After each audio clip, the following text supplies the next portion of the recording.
ప్రభుత్వం ఇచ్చిన డబ్బులతోటే కాలయాపన చేశారు తప్ప రాష్ట్ర ప్రభుత్వం మ్యాచింగ్ గ్రాంట్ ఇచ్చి పేదవాడి ఇంటి కల సాకారం చేద్దామనేటువంటి సదుద్దేశం అయితే ఆ ప్రభుత్వానికి లేదు అధ్యక్ష.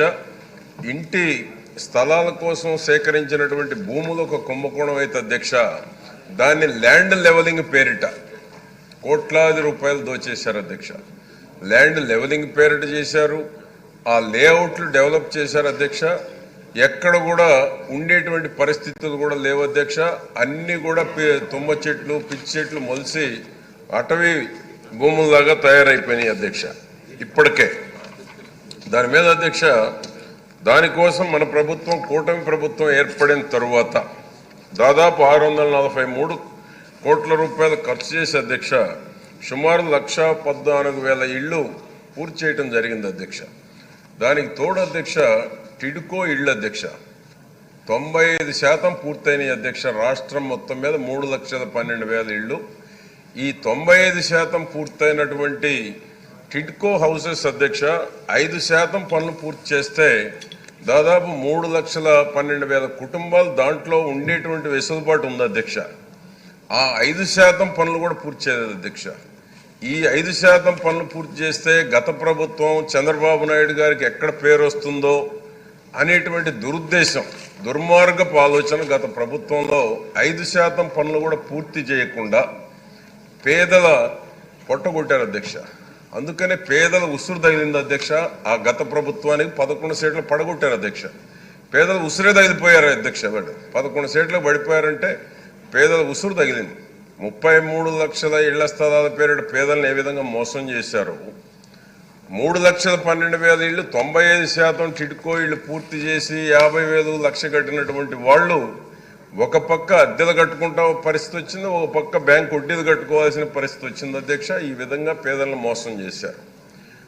అదేవిధంగా అధ్యక్ష చంద్రబాబు గారి నాయకత్వంలో గతంలో మనం ఇళ్ల కేటాయింపుల్లో కూడా రాజకీయ జోక్యం లేకుండా, పక్షపాతం లేకుండా, ఎక్కడ కూడా అధికార పార్టీకి అనుకూలంగా కేటాయింపులు జరగకుండా ఎలక్ట్రానిక్ డ్రా తీసి ఇళ్లు కేటాయించడం జరిగింది అధ్యక్ష. టిడ్కో హౌసెస్ నారాయణ గారి ఆధ్వర్యంలో ఆనాడు రాజధానిలో ఏ విధంగానైతే భూ సమీకరణలో భూములు ఇచ్చిన వాళ్ళకి కేటాయించారో టిడ్కో హౌసెస్ కూడా అధ్యక్ష ఎలక్ట్రానిక్ డ్రా తీసి ఎక్కడ పక్షపాతం లేకుండా రాజకీయ రంగు అనేటువంటిది పడకుండా ఇళ్లు కేటాయిస్తే అధ్యక్ష గత ప్రభుత్వంలో ఆ కేటాయించిన ఇళ్లను కూడా మార్చేశారు అధ్యక్ష. ఒక్కొక్క ఇంటికి 50,000 లక్ష రూపాయలు తీసుకొని ఇచ్చిన నంబర్ ఎలకేషన్ కూడా మార్చేశారు అధ్యక్ష. పైన వాళ్ళకేమో కింద, కింద వాళ్ళకి పైన, ఏ విధంగానైతే వాళ్ళకు అనుకూలంగా లేనటువంటి వారికి కేటాయించిన ఇళ్లన్నీ మార్చేసి వాళ్ళకి స్వాధీనం కూడా చేయలేదు అధ్యక్ష.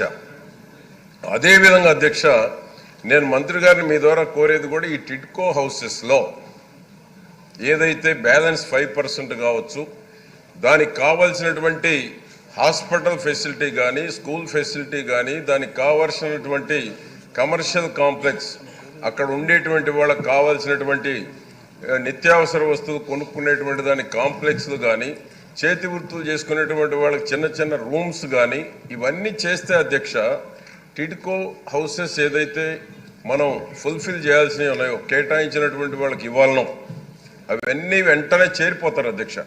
ఫర్ ఎగ్జాంపుల్ చిలకలూరుపేట అధ్యక్ష 4,512 ఇళ్ళు పూర్తిగా నిర్మాణం పూర్తయి ఉన్నాయి అధ్యక్ష.